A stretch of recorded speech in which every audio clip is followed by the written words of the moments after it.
यहाँ पर अगर छोटी दुकानों वालों को आप बंद करा रहे हैं, ये सिर्फ एक हवाबाजी है, ये सिर्फ एक दिखावा है और आप हिंदुत्व का ठेकेदार इन छोटी छोटी बातों को दिखाकर बन सकते हैं। लेकिन जो बुद्धिजीवी लोग हैं वो जुड़े हुए हैं विदेशों तक से, उन पे खबरें आती हैं और देखते रहते हैं। आजकल सोशल मीडिया का दौर है, कोई भी वीडियो वहां से व्लॉग बना देता है तो व्लॉग में वो बनाकर डालता है कि मैं इस समय सऊदी में हूँ और यहाँ के मॉल में घूम रहा हूँ और ये देखिए ये जो सामने अलमारी लगी हुई है इसके अंदर इंडियन बीफ रखा हुआ है, वो भी फ्रेश।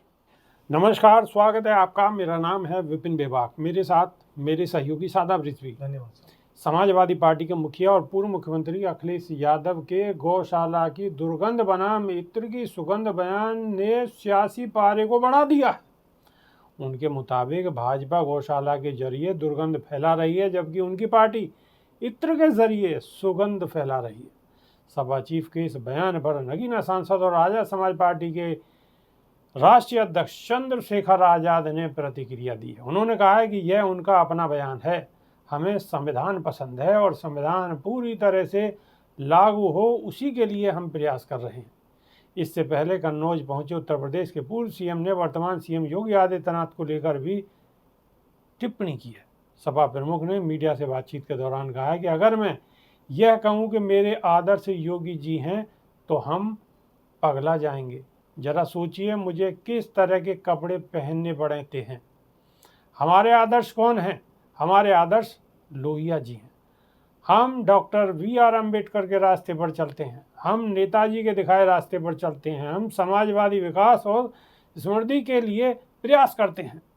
सपा अध्यक्ष ने आगे कहा कि कन्नौज में हमने भाईचारे की खूब खुशबू फैलाई है। दूसरी तरफ भाजपा नफरत की बदबू फैलाती है। मैं कन्नौज के लोगों से आग्रह करता हूं कि वह भाजपा द्वारा फैलाई गई इस दुर्गंध को दूर करें। कुछ हद तक ये पहले ही साफ हो चुकी है, लेकिन अगले चुनाव में इसे पूरी तरह से हटा दें ताकि कन्नौज का रुका हुआ विकास आगे बढ़ सके। इसके बाद अखिलेश ने गौशाला को लेकर टिप्पणी की है और कहा है कि भाजपा के लोग दुर्गंध पसंद करते हैं, इसलिए गौशाला बना रहे हैं।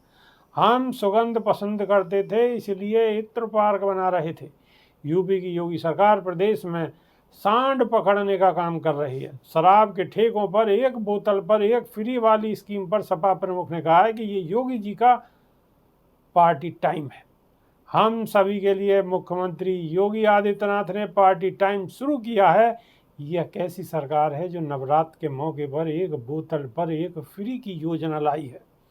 आपको बता दें 31 मार्च तक पुराने स्टॉक को खत्म करने के लिए अंग्रेजी शराब के ठेकों पर ऑफर दिया जा रहा है, जिसे लेकर शराब के ठेकों पर लोगों की भारी भीड़ देखने को मिल रही है। एक बोतल पर एक फ्री वाली स्कीम पर योगी सरकार विपक्ष के निशाने पर आ गई है।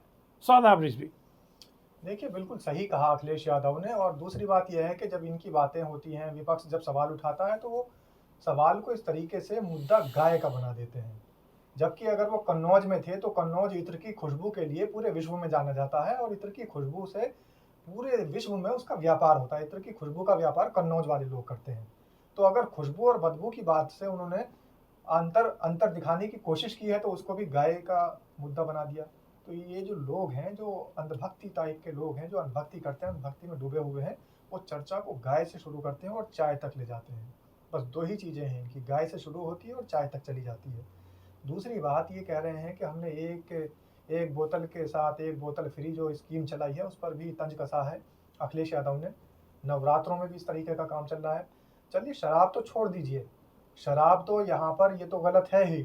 मदिरा पान हो वो किसी धर्म में नहीं है कि शराब का सेवन किया जाए। नवरात्रों में तो शायद इस पर ही रोक लग जानी चाहिए, शराब की बिक्री पर ही रोक लग जानी चाहिए। लेकिन एक बोतल के साथ दूसरी बोतल फ्री करके इन्होंने शराब को बढ़ावा दिया है।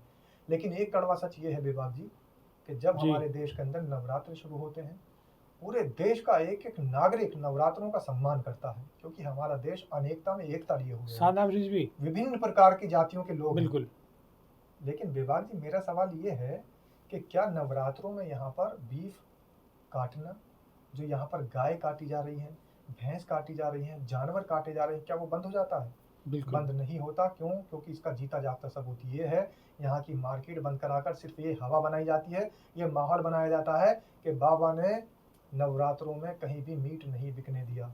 यहाँ तो नहीं बिकने दिया, लेकिन कुवैत में कहाँ से चला गया? बिल्कुल। अगर 9 दिन यहाँ मीट बंद रहेगा तो क्या वहां पर सप्लाई सादा पहुंचेगी?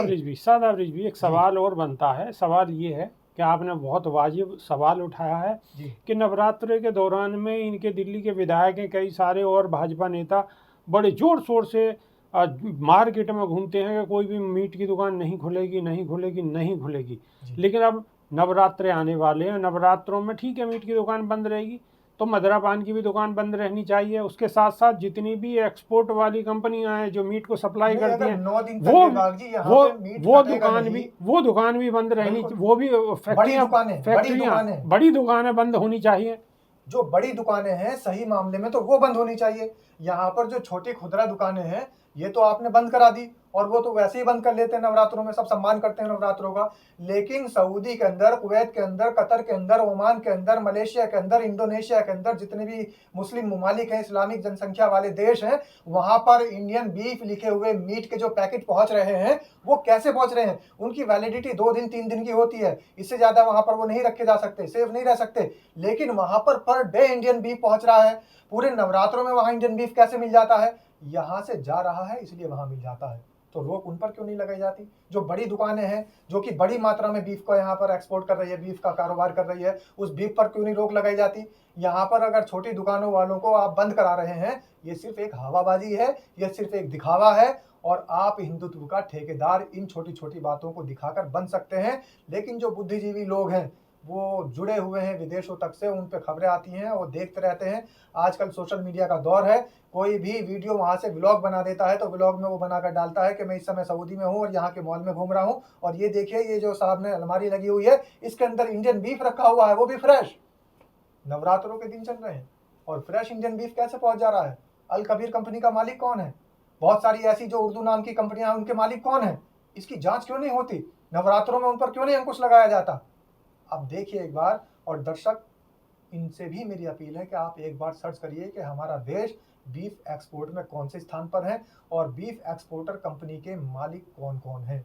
आपके सामने दूध का दूध और पानी का पानी हो जाएगा। बिल्कुल, एक बार चेक जरूर जैन साहब करिएगा। और सब्बरवाल जी के नाम आएंगे निकल के। बिल्कुल चेक जरूर करिएगा, और चेक करने के बाद जो भी नाम सामने आते हैं बताने की कमेंट में लिख दीजिए एक बार, हमारे दिल को संतुष्टि हो जाएगी। बताने की कृपा करिएगा।